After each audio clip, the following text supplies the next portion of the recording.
up from Londonist. So today we're going to talk about when you're stuck at home at times. You know, we've all been through that process. And you need to spend time alone.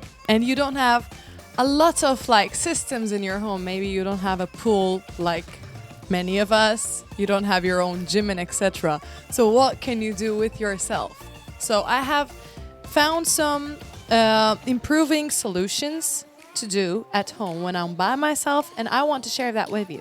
So you can always find the bright side to an event, and to be stuck in a home, I could find the bright side. For example, I could see how I missed out, how I ignored myself for a long time, and I neglected my physical health for a while. So when you're at home, when you're staying by yourself, I think health, your physical, mental, emotional, and spiritual health should be your priority. So the first thing I did at my first day at home, I just figured out a routine that I should be stuck by about food and what I consume. And I figured out the vitamins that I should be taking every day and what I really want to see. I just imagine my best self in my mind, and the home process is going to get me there. So first thing you should do, focusing on your food, cook as much as you can on your own. You can find a lot of recipes. You have so many platforms that are serving you for that. And for me, since we're living in a world that nothing is that natural right now, I'm talking about food. So you should be taking vitamin supplements for your own health and your appearance for sure.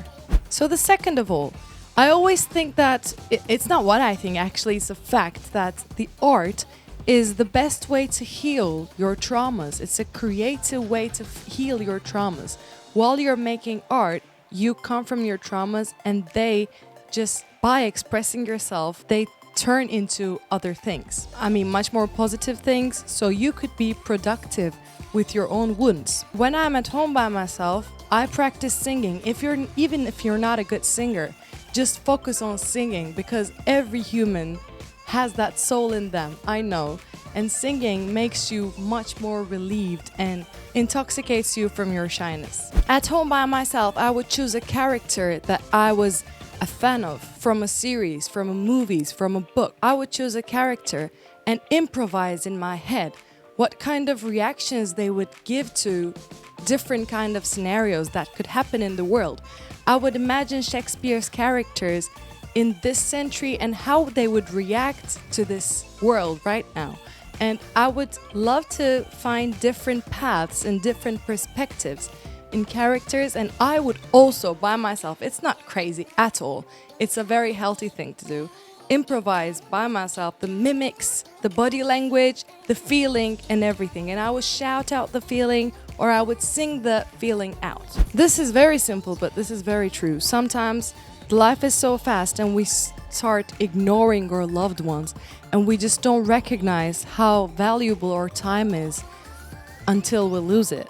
So before you lose it, just take your time and recognize what is worth doing in your spare time, and just don't ignore your mom's calls, your grandparents, or whoever you love. Being behind four walls can give you the platform to know yourself better. So this is the spare time that you have. You have no one to judge you, and if you don't judge yourself, you can just find your mistakes, and don't judge your mistakes and see them as stepping stones.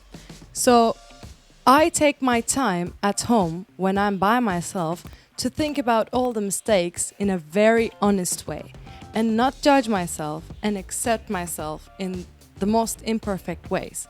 And the next day, after that session with myself, I just become much more positive and grounded, because my ego doesn't get in the way to distinct me from society or from the world anymore. So what makes a situation hard is not the situation sometimes, it's your resistance about it. So when I'm home alone, I don't meditate, I don't do other kind of practices, but I found that silence in my mind. So the silence can be very loud sometimes to clear things out in your heads. So being good is synchronized with physical, emotional, mental activities. I've been talking about mental activities, but every morning, just force yourself, at least not to work out. I mean, maybe you're too lazy to do that, or depressed, because our generation is a little bit depressed. But to work out is a very, very important thing for your mental health also. So you should at least practice 5 movements from Tibet. That is the essential moments for human body to stay sane and healthy every day. You will see, practice makes it perfect. It will look like a little amount to you, but if you do it every day, it will add up. I'm gonna recommend you not to just read the books, but to also write down what has most inspired you from that book. So after you finish reading that book, you will have your little notes. So you will go back to them and see and recognize what that book was about. And if you find the lesson shallow that you have gained from that book, then it will be a sign for you to go back to that book and read it again. Because just like songs, books has lots of different meanings depending on the way you perceive them. And the way we perceive things changes as we are. If you have forgotten about listening to music, if you have forgotten about the soul, first start with classical music. And also, please note that and know that the type of the genre of music that you're listening has a deep, deep effect on your mental perception on the world and also your character and your choices. So sometimes you gotta be sad, and sad music helps you with your sadness. But sometimes you gotta lift yourself up, and R&B does that for you. And classical music hires your IQ. So please don't skip music. It's as important as maths. So I want to give you some practical advice also. And I suggest you to write down first all the food that you want to try, because there are so many different cultures and so many foods that you haven't tasted in this world. Research for it and make a list for the foods that you want to try. Even in your city, there must be so many restaurants that are very assertive in a way and that you haven't been to. So search for that, take your time, and give that time to plan your social life and write down the restaurants that you want to go to and also the museums that you want to go to in your city.